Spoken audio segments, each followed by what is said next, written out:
นะโม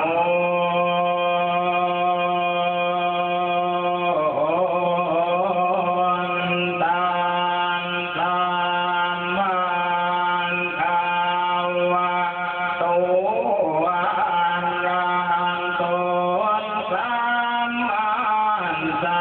มพุทธัสสะนะโมตัสสะภะคะวะโตอะร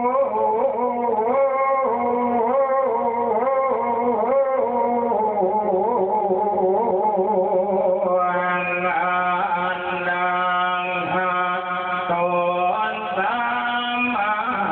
สัมพุทธัสสะนะโมตัสสะภะคะวะโต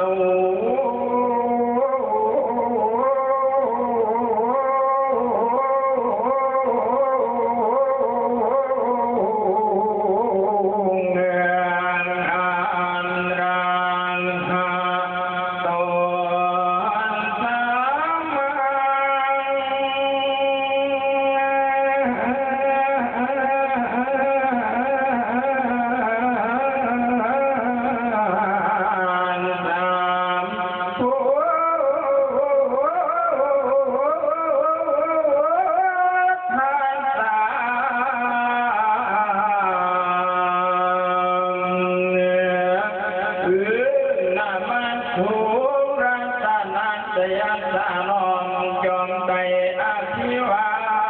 หังกาละไวพระคุณเกี่ยวไรสา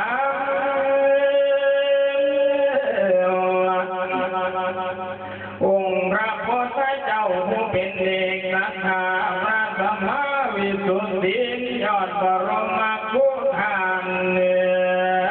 องค์พระธรรมที่ทรงสร้างมีบางของโรงผู้มีโชคในผู้ปล่อยขอเทศนาอีกพระสงฆ์นั้นนาเวรคาของทั้งคำน้ำมาสอนออกมาในแก่ประชาชนทั้งภายพระคุณไหลกะล้นสาธุโย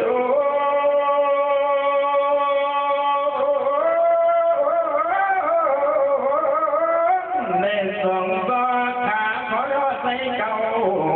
เดียวเรื่องนี้ทางจะเริ่มพรทุกทุกท่านหมู่ฟังเทศนาเสียง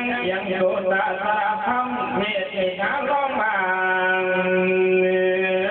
ฉันสินะบางมีท่านก่อนสั่งเรื่องผู้นี้ตายนาได้ยังฟังมีตั้งรังมีสิเป็นแต่รอยังไงทุกเรื่องที่นักปราชญ์คนแดงไม่ล้วนตั้งแต่มีกติต้องให้ดีที่มองเห็นด้านประเด็นผู้ใด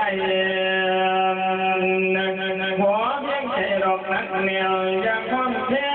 นจะไว้บังฟังไว้ดีภาษาสันปัญญาดันเกิดมีการฟังเท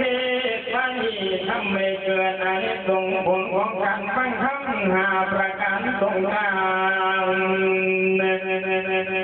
ข้อที่หนึ่งย่อมได้ฟังสิ่งที่ยังบ่ทันรู้บอกเคยฟังเจ้าแปลกไหมข้อสองคือ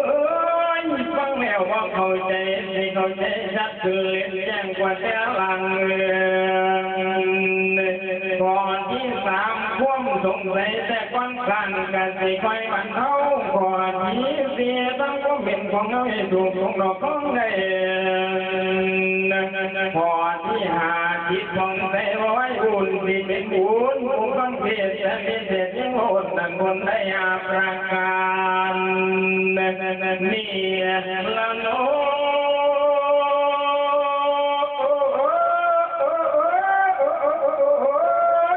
ทุกท่านสัทธาทานอุฟังคำฉันโลดีเจนำผู้ทุกคนนับวันนี้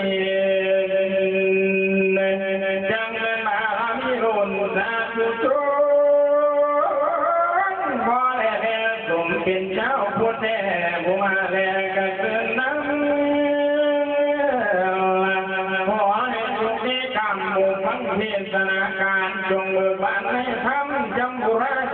ยืนให้บันทึกให้ร้องควงกระจังเดือนน้ำน้ำพวกข้าเจ้าความเศร้า